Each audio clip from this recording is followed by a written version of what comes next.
Hello, and welcome to the Exponential Growth Podcast, powered by Analyst Investors.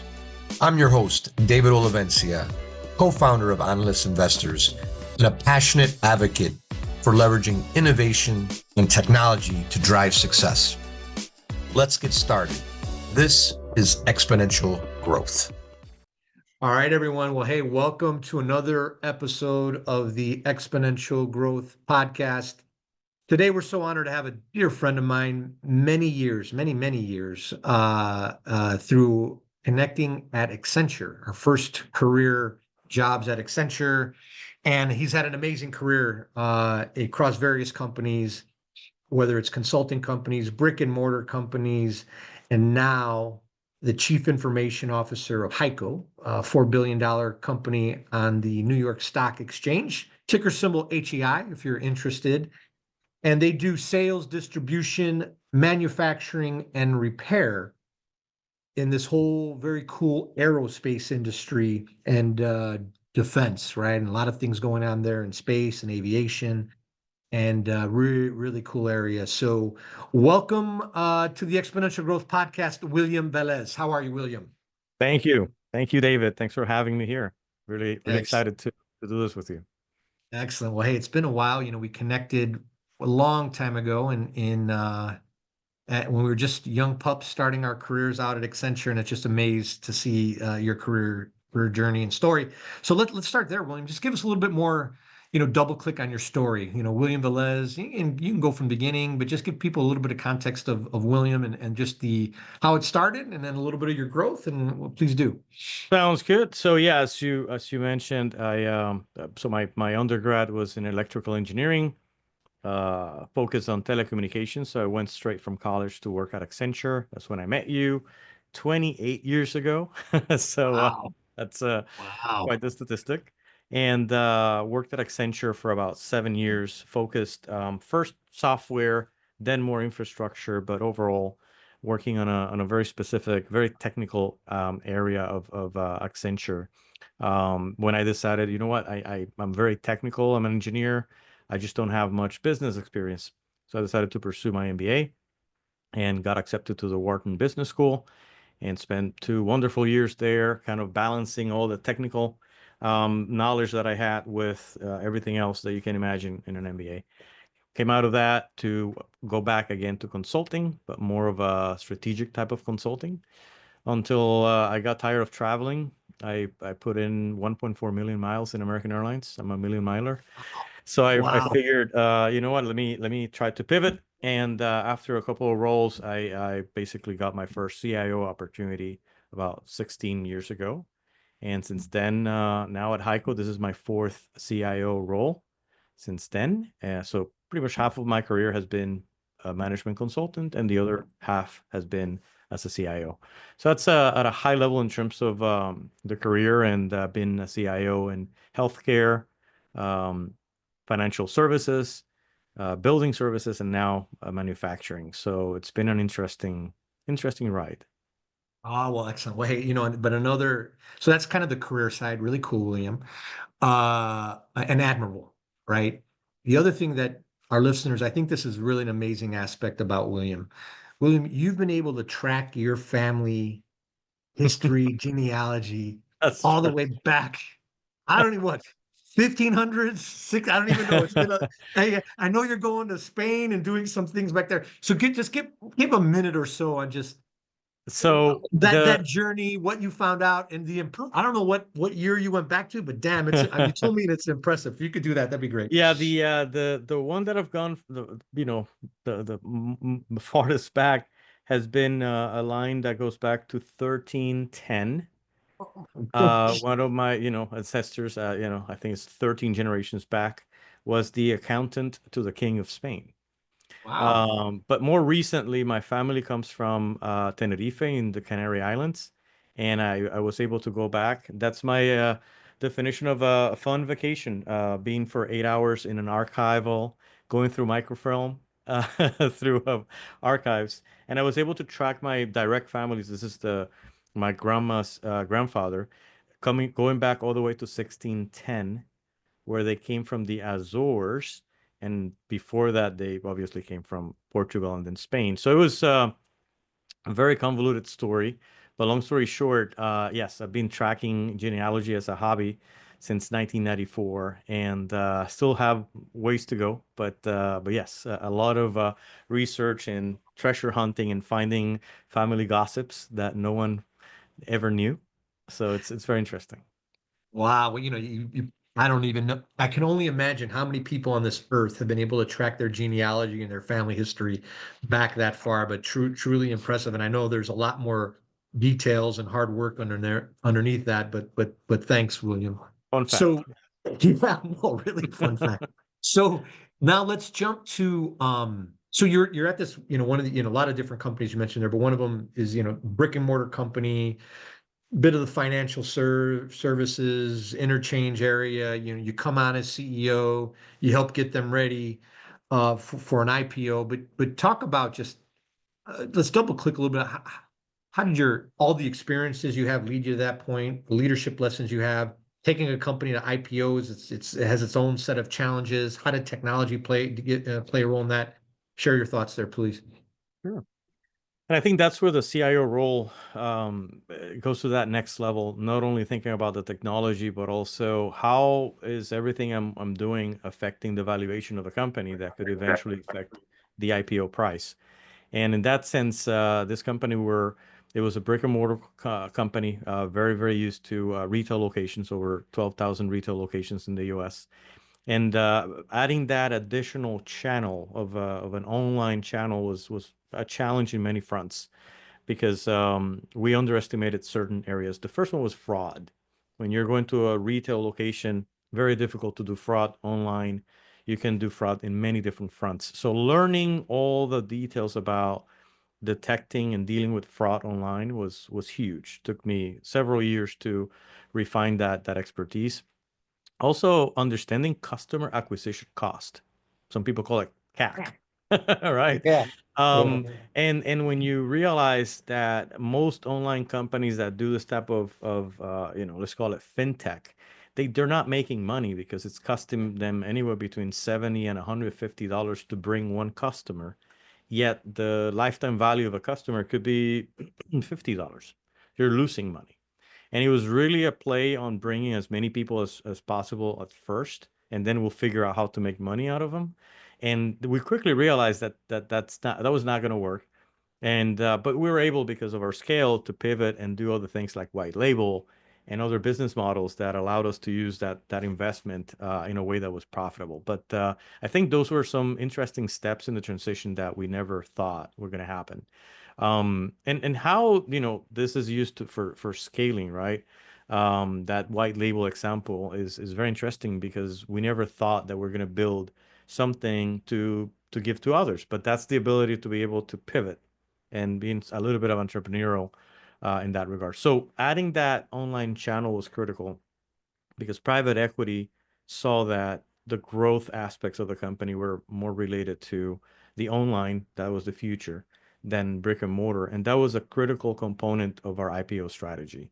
So Yeah. the CIO, in that case, myself being there in the center of that strategy was a great experience for me when it comes to investing, understanding private equity, understanding the markets, and being able to leverage technology to help with that.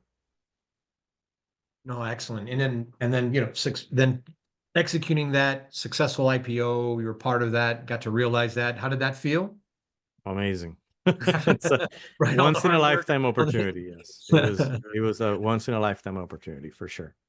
Oh, excellent, excellent.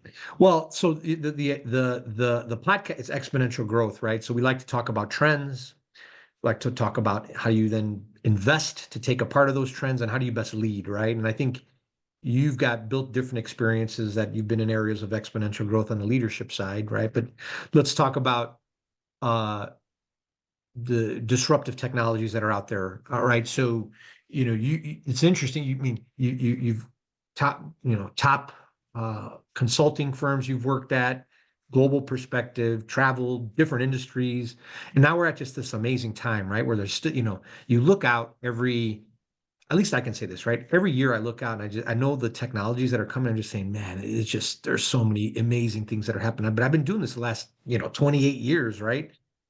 And so when you look out, what are the things that you see that, hey, these are some big things that our listeners should just keep on their radar, dig in, make sure they understand how it's going to impact their business, their lives, and just get in front of to be better competitive. What do you see, William, that you can share? So it's funny because most people that you ask this question, you know what's going to be the first answer. I do. AI, I right? do. So I realized, you know what? I think AI has been used so much.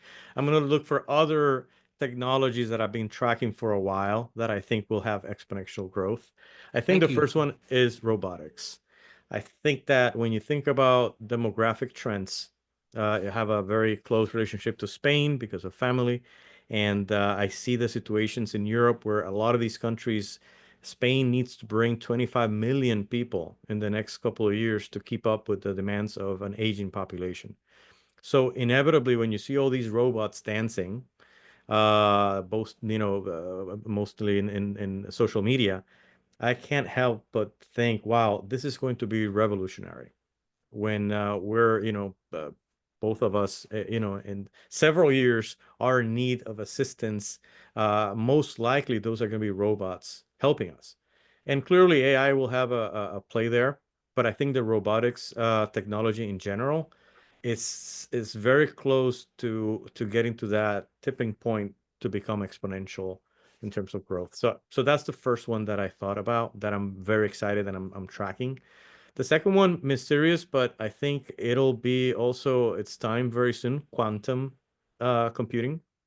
Yeah. I'm starting to hear companies preparing for the time when all of their encryption can be broken, can be basically deciphered using these quantum computer technologies. And it has implications anywhere from the military to banking to government. So I think that's one that we need to track closely because I think it's going to be like AI. This ChatGPT thing caught everyone by surprise, even though those in the know that you've been able to use, for example, TensorFlow as an AI model for predictive analytics since 2014. So there's been people doing this for a long time, but Gen AI kind of was that tipping point that made it exponential. I think that's going to happen with quantum within the next 10 years. So it's something to watch closely. And then finally, biotechnology. Think about all the things that we've done in the past 20 years and the exponential aspects of those things. And now think the next 20 years. So I worked at some point in healthcare, specifically pharmacy transaction processing. And I can see, I can't connect the dots, but I can see it, how eventually we'll have custom medicines for our own genome and our own specific, body characteristics. And I think that's going to happen within the next 20 years. So I think those three areas are going to be very disruptive, very exponential in growth, and I'm really excited about them. Yeah, no, I want to double click on there and just share some perspectives. Yeah, the robots thing is kind of interesting, right? Because I totally agree, and I've been on this one for a long time, and people laughed at me, 15 years ago, or not, maybe not that, maybe 10 years ago, when I said when Boston Dynamics just put out that robot. I'm like going, because if you think about technology, right? Whatever they put out 10 years ago, in my mind, I'm like, it's going to get better, cheaper, faster, with more capabilities, right? So fast forward, guess what? A better, cheaper, faster, more capabilities. Now these things can run faster than us. They can jump higher than us. They're doing flips. They can walk up hills. And again, it can only get better. It's like, yeah, by the way, and you can crank these things out. A human, it takes about 9 months to crank out a human, right? Robot, you can crank them out in about 9 minutes, right? Yeah. Or less, depending. And that's only gonna get better, cheaper, faster. So it is definitely, and then how you use them, right? And you see what Tesla's doing in their in their work floors with their robots and others. So that's an exciting one. Quantum is, I totally agree. And then when you start coupling quantum with AI and other things, like the amount of power and horsepower and problems that it can solve, that we can't even think about, right? Like we can invent problems and solve. I mean, it's hard to comprehend, Yeah, what the exactly. amount of power that, and then what you're gonna, like what it's gonna, what industries and things are gonna evolve from that. And then I would say on the biotech thing, totally, I've just been, been the one that I think in the last 3 or 4 years has really kind of jumped to the top of my mind is, your body's is a set, it's a set of codes, right? And DNA and all this kind of stuff. And the way you can configure, there's CRISPR and all this kind of stuff that's out there. And I agree with you, this whole, um, preventative medicine, predictive medicine, right? And you're right on the medicine side, right? I also think it's on the supplement side too, right? And then the extra, it's like, hey, here's all, here's the things that you should be taking to, that are medicine. But by the way, here's some, and what's like, I think the breakthroughs in supplements and things like that are just, it's amazing. And call it this longevity, right? It's Longevity. like the technical things around that, and it will be a bit of quantum and biotech and all that stuff. Just it's an amazing space. So I thank you for not doing AI, because I think I think we've done 8 episodes. I think 7 of the 8 was AI, and no, and it is big, it's huge, and that's great. Now in investing, right? So you've done some angel investing. Obviously, you've helped take a company to IPO. You've been around private equity. So you have a good broad perspective on investments. Also graduated from Wharton, right? Very, one of the top finance schools in the world. How, with all these exponential trends, what would you say to our listeners? How should they think about investing in any of these trends? What philosophy are you taking? Your thoughts, please. So when it comes to investing, obviously every shrewd investor should have a diversified portfolio and look at things in different areas. On the angel investing side, which I love, and I love being part of what you do at Angeles Investors, is more than the money. It's a family, right? And that's for the non-originally financials like me, it's great to learn from all the people there. But what I'm looking for is, are you doing things in a way that it's different than what others are doing? And for example, just using the example of AI, I just had a photocopier company pitch me the other day, and we're just making a joke. How long before they mentioned AI? It was 12 minutes into the presentation. They're saying now that the management council is using AI to identify toner and optimize the toner based on photocopier. So when we go to angel investment and looking at potential companies to invest in, are they doing something different? There's an unmet need, but I'm pretty sure there's going to be several companies doing the same thing. Are you doing something different? And if not, probably you're not going to you're not going to have the exponential growth that you're looking for when you're an angel investor. So that's one of the areas that I like to think about. And in terms of, I'm a very traditional investor for the long term. I'm kind of like S&P 500 index fund. It outperforms 89% of mutual funds in the world. So when it comes to long term, that's what I usually do. And then in the middle, there's all sorts of investments, from real estate to more specialized investment vehicles that, your financial advisors are the only ones that can sell them to you as a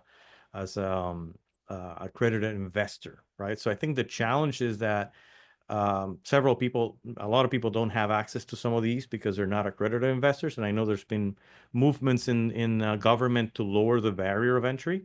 There's pros Yeah, and yeah. cons to that. Yeah, I testified on Capitol Hill, and you're right. There are pros and cons to that, as well. So yeah, Correct, I'm correct. with you. But in general, I think that going back to angel investing, which is the part of investments that I love the most, I'm looking for that differentiation. And if it's not being done differently, like Boston, what's the name of Boston Robotics? Boston Um, Dynamics, I think, is what it was Dynamics, called. right? Like Google bought it, and then they sold it, and I don't know if they're private now or who owns them, but yeah. They're doing things differently, and that's what I think it's in the end what's going to matter. Got it. Got it. Well, no, that's good. And it's a good perspective, right? Because I mean, I think the way you look at it, right? Hey, I've got some traditional things in S&P 500, it's a bit of a, there's some diversity in there and it's growth and and you got real estate, very stable. So you got kind of, you diversify a bit within the asset classes you can, and then you're also diversified across different asset classes, right? You got startup, stocks, real estate, some call it non-traditional that your financial advisors is giving you. By the way, how do you like financial advisors? What would you tell the people? What's your thoughts on financial advisors? I have an MBA from Wharton. I know a lot about finance, and I still have a financial advisor. Some people would say, "Oh, I know what I need to do. Oh, just put everything in an S&P 500." And I disagree with that. I think the financial advisors do bring value, but they just have to understand what you want and try to find someone who's really looking for your best interest and not necessarily to sell something to make a commission. The better financial advisors that I've had, they're very transparent about what they make. And they'll even tell you, this is what I'm going to make on this investment, right? So it's more about exposing you to certain things that you might not know about or might not have access to because it's kind of close to only those customers. But also information. They invite you to Mm, certain sessions and they expose you to certain information that will help you understand trends. Probably nothing that's earth shattering, but still beneficial in the long run. So yeah, I do believe in financial advisors and they've been good to me. good, good. Well, that's good. I think it's a good perspective and for our listeners, right, to take as they look at financial advisors and or have one and ways to think about it. So on the future, right? So we look at, we talked a little bit about trends, talk about how we think about investing, but like when you look at future, what's next for William? What excites William? What excites you about the future? What do you see? Well, start with what excites me about the future. I think longevity is one of those areas, and no coincidence that I mentioned robotics and biotechnology. They're both related to longevity. I Yeah. think that it's an area that I'm exploring, not only for personal reasons, but also from an investment perspective. I think that there's a lot of things that are more aspirational, and there are others that are more scientific, and I've seen both. I think you need both. I think sometimes the aspirational motivates you to pursue the science direction. But we definitely know more now than we did even 20 years ago about what are the things that you need to do to expand your health span, as they called it. So Yeah. I've been reading a lot of books about this and trying to slowly but surely implement some of those things in my life. So I think that what excites me about the future, I think that when you think about longevity, you think about robotics, you think about AI, and other technologies beyond the consequences of COVID and hybrid and remote work, I am looking for a different work-life paradigm in the future. I think 10, 15, 20 years from now, it's going to be very different. The typical 8 to 5, going to work, commute, um, it's going to change. When we introduce um, other technologies, probably having a Vision Pro in your head for 6 hours is not going to cut it. But augmented reality and even 3D, three-dimensional technologies for conferencing will make it so that you feel like you're there with the person. I believe that it's going to change, and we'll be able to embed more of that quality of life and still have a fulfilling professional career. And that's the future that I envision, that excites me. I don't know, 30, 40 years ago they thought that cars will fly, and I don't see any flying cars anytime soon. So maybe some of these things are still going to be aspirational 20 years from now, but that's something I'm excited about, and we'll see. Maybe it'll take a few more years, but I see it coming. So Yeah, yeah. No, and then you talk about books. One of the books I read and it's a Life Force, I think, or Life. It's Tony Robbins' book. He did a good book on longevity, right? And I think he said, he looked at what are the I don't think it's like 7, 8 factors that cause death, right? Everything from heart disease to dementia to inflammation. He just kind of listed all the different things that are out there. And then he said, well, what are all the what are all the big breakthroughs that are happening in all these different areas, right? That are really changing the game. And man, it was insightful. And I read it and I said, there's some big things coming in this because if you understand what are the 12 major, whatever, 10, 12, 8 major things that cause us to get older and eventually die. And then you can figure out, and then on the other side, oh, hey, well, here, what are the top solutions that are, and then you're just seeing that like they're for each of those areas, they're testing and doing different things that are like working. And there's like not only one, but there's like 3 or 4 or 5 different things that are happening that they're aware of now. The book was maybe 3 years ago, right? Oh, 4 years, I don't know, 3, 4 years ago ish. And like you can only imagine what's coming. And then you throw these techs that you throw quantum at it, you throw all this biotech at it, and it's really fascinating. Fascinating. I know that there's other books and other things out there as well. And yeah, I wanted to mention, I was just quickly Googling it. Peter Yeah, Arias, he released this book, Outlive. outlive. It's Okay. amazing, amazing, because a very pragmatic approach to the longevity, question mark. And then when you think about all these books and all this information together, it's just there's a Netflix series called Yeah. Living to 100 about the Oh, blue zones. yeah. Blue And Zones, I'm familiar with. There's another one too that just came out. okay, It's the so guy who, yeah, there's a guy who did it's called I think it's called Don't Die, or he has a Don't Die conference, and it catalogs this guy's life. He's basic, I think, yeah, he was a startup founder, and now he's really at I would say the cutting edge of uh, uh, um, trying to live long, right? Trying to outlive him. yep, So he has a daily hardcore regimen of like sleep, exercise, like box supplement. I mean, it's just like and he's at it. So yeah, that there's and that's just coming out now. So amazing, amazing. it is. Well, William, cool. Well, hey, thanks for sharing the perspectives. How do the listeners out there connect with you on social media? Because I know you're putting out good content and perspectives out there as well. How do they stay connected to So you? my approach is mostly LinkedIn. I post a weekly article where I try to bring some thought leadership around IT, boards of directors, governance, and obviously the normal day-to-day AI, cyber. But I always try to post something to make people think and bring something new, mostly based on articles from different sources. But that's my best way to reach out to me is through LinkedIn, and yeah, but at least for now. Excellent. Well, William, thanks again for making it a priority. It's an honor to have you on the Exponential Growth Podcast. Tons of continued success to you, and look forward to seeing you soon. Hopefully here in Bloomington, Indiana, where I think your son will likely be attending. So my Yes, daughter's out there as well. All right. very happy, very happy. Excellent. Thanks, All right, William. thank you for having me.